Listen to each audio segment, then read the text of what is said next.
ತೀರ್ಥಹಳ್ಳಿ ಬಾಲಕಿ ನಂದಿತಾ ಕೊಲೆ ಪ್ರಕರಣಕ್ಕೆ ಸಂಬಂಧಿಸಿದಂತೆ ತಾವು ಯಾರನ್ನೂ ರಕ್ಷಿಸುವ ಪ್ರಯತ್ನ ನಡೆಸಿಲ್ಲ ಅಂತ ಸ್ಪಷ್ಟಪಡಿಸಿರುವಂಥ ಸಚಿವ ಕಿಮ್ಮನೆ ರತ್ನಾಕರ್ ಈ ಬಗ್ಗೆ ತೀರ್ಥಹಳ್ಳಿಯ ರಾಮೇಶ್ವರ ದೇಗುಲದಲ್ಲಿ ಪ್ರಮಾಣ ಮಾಡಿದ್ದಾರೆ. ರಾಮೇಶ್ವರನಿಗೆ ಪೂಜೆ ಸಲ್ಲಿಸಿ ಪ್ರಮಾಣ ಮಾಡಿದ ಸಚಿವರು ನಾನು ಯಾರನ್ನೂ ರಕ್ಷಿಸುವ ಪ್ರಯತ್ನ ನಡೆಸಿಲ್ಲ ಎಂದಿದ್ದಾರೆ. ನಂದಿತಾ ಕುಟುಂಬದ ದುಃಖದಲ್ಲಿ ತಾವು ಭಾಗಿ, ತಪ್ಪಿತಸ್ಥರಿಗೆ ಕಾನೂನಿನ ಪ್ರಕಾರ ಶಿಕ್ಷೆಯಾಗುವುದರಲ್ಲಿ ಅನುಮಾನ ಇಲ್ಲ ಎಂದಿರುವ ಕಿಮ್ಮನೆ ನನ್ನ ಮೇಲೆ ವೃಥಾ ಆರೋಪ ಮಾಡ್ತಿರುವಂತಹ ಸಂಸದೆ ಶೋಭಾ ಕರಂದ್ಲಾಜೆ, ಆಯನೂರು ಮಂಜುನಾಥ್, ಆರಗ ಜ್ಞಾನೇಂದ್ರ, ಸಂತೋಷ್ ಪೂಜಾರಿ ಮತ್ತು ಸಂದೇಶ್ ಜವಳಿಗೆ ದೇವರೇ ತಕ್ಕ ಪಾಠ ಕಲಿಸಲಿ ಅಂತ ಕೇಳಿಕೊಂಡಿದ್ದಾರೆ. ನಂದಿತಾ ಪ್ರಕರಣ ಮುಚ್ಚಿ ಹಾಕಲು ಸಚಿವ ಕಿಮ್ಮನೆ ಯತ್ನಿಸ್ತಾ ಇದ್ದಾರೆ ಅನ್ನೋ ಆರೋಪ ಕೇಳಿಬಂದಿತ್ತು. ಜೊತೆಗೆ ಈ ಪ್ರಕರಣವನ್ನಿಟ್ಟುಕೊಂಡು ರಾಜಕೀಯ ಮಾಡ್ತಿದ್ದಾರೆ ಅಂತ ದೂರಲಾಗಿತ್ತು. ಈ ಹಿನ್ನೆಲೆಯಲ್ಲಿ ಕಿಮ್ಮನೆ ಆಣೆ ಮಾಡಿದ್ದಾರೆ. ಕೋಪಗಳಾಗದ ಹಾಗೆ ನಿಮ್ಮನ್ನ ಸರಿದಾರಿಯಲ್ಲಿ ನಡೆಸ್ಕೊಂಡು ಹೋಗೋ ಶಕ್ತಿನೂ ಅವರು ನಿಮಗೆ ಬುದ್ಧಿಯನ್ನು ಕೊಟ್ಟಿದ್ದಾರೆ. ಯಾದೇವಿ ಸರ್ವಭೂತೇಶು ಬುದ್ಧಿರೂಪೇಣ ಸಂಸ್ಥಿತ, ಅವರು ಬುದ್ಧಿ ರೂಪದಲ್ಲಿ ಇದ್ದು ನಮಗೆ ಸರಿಯಾದ ದಾರಿಯನ್ನು ತೋರಿಸ್ತಾರೆ. ಈ ಕ್ಷೇತ್ರದ ಜನರಿಗೆ ಯಾವುದೇ ರೀತಿಯಲ್ಲೂ ಕೂಡ, ಯಾರಿಗೂ ಕೂಡ, ಯಾವುದೇ ಸಂದರ್ಭದಲ್ಲೂ ಕೂಡ ಅನ್ಯಾಯ ಆಗದ ರೀತಿಯಲ್ಲಿ ನಿಮ್ಮ ಮನಸ್ಸಿನ ಒಂದು ಆತ್ಮ ತೃಪ್ತಿಯಿಂದ ನೀವು ಈ ಒಂದು ನಿಮ್ಮ ಒಂದು ವಿಶೇಷವಾದಂತಹ ಜವಾಬ್ದಾರಿ ಈ ಒಂದು ವಿಧಾನಸಭೆಯಲ್ಲಿ ಈ ಒಂದು ಕ್ಷೇತ್ರದ ಈ ಒಂದು ಏನು ಸಂದರ್ಭಗಳಿಗೆ ಈ ಒಂದು ಸಾಂದರ್ಭಿಕವಾಗಿರ್ತಕ್ಕಂಥ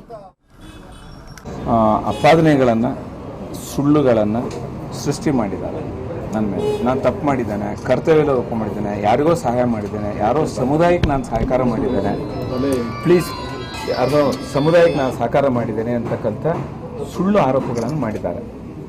ಆ ಸುಳ್ಳು ಆರೋಪಗಳಲ್ಲಿ ನಾನು ಯಾವುದೇ ರೀತಿ ಭಾಗಿಯಾಗಿಲ್ಲ. ಒಂದು ಅಂಶವನ್ನೂ ಕೂಡ ನನ್ನ ಕಾರ್ಯವ್ಯಾಪ್ತಿನಲ್ಲಿ ನನ್ನ ಹಸ್ತಕ್ಷೇಪ ಇಲ್ಲ.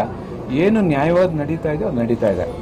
ಆ ಕುಟುಂಬದ ದುಃಖದಲ್ಲಿ ನಾನು ಕೂಡ ಭಾಗಿಯಾಗಿದ್ದೇನೆ. ಆದರೆ ಯಾರು ಸುಳ್ಳು ಆಪಾದನೆ ಮಾಡಿದ್ದಾರೆ ಅದರೊಳಗೆ ಪ್ರಮುಖ ಸಂದೇಶ್ ಜವಳಿ, ಆರ್ಗ ಜ್ಞಾನೇಂದ್ರ, ಸಂತೋಷ್ ಪೂಜಾರಿ, ಆಯನೂರು ಮಂಜುನಾಥ್ ಮತ್ತು ಶೋಭಾ ಕರಂದ್ಲಾಜೆ ಇವರು ಈ ಸುಳ್ಳುಗಳನ್ನು ಸೃಷ್ಟಿ ಮಾಡಿ ನನ್ನ ಮೇಲೆ ಆಪಾದನೆ ಮಾಡಿದ್ದಾರೆ. ಇಡೀ ರಾಜ್ಯದ ಜನರ ಮತ್ತು ಕ್ಷೇತ್ರದ ಜನರಲ್ಲಿ ಭಾವನೆಗಳಿಗೆ ಧಕ್ಕೆ ಮಾಡಿದ್ದಾರೆ.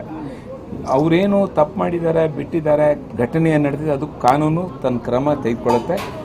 ಆಡಳಿತ ಇದೆ, ಸರ್ಕಾರ ಇದೆ, ಕ್ರಮ ಇದೆ. ಆದರೆ ಜನರ ಭಾವನೆಗಳಿಗೆ ಅದರಿಂದ ತೀರ್ಪು ಸಿಗೋದಿಲ್ಲ. ಆದ್ದರಿಂದ ನನಗೆ ಈ ಘಟನೆಯಲ್ಲಿ ನಾನೇನಾದರೂ ತಪ್ಪು ಮಾಡಿದರೆ ಮೊದಲನೇ ಶಿಕ್ಷೆ ನನಗೆ ಆಗಬೇಕು.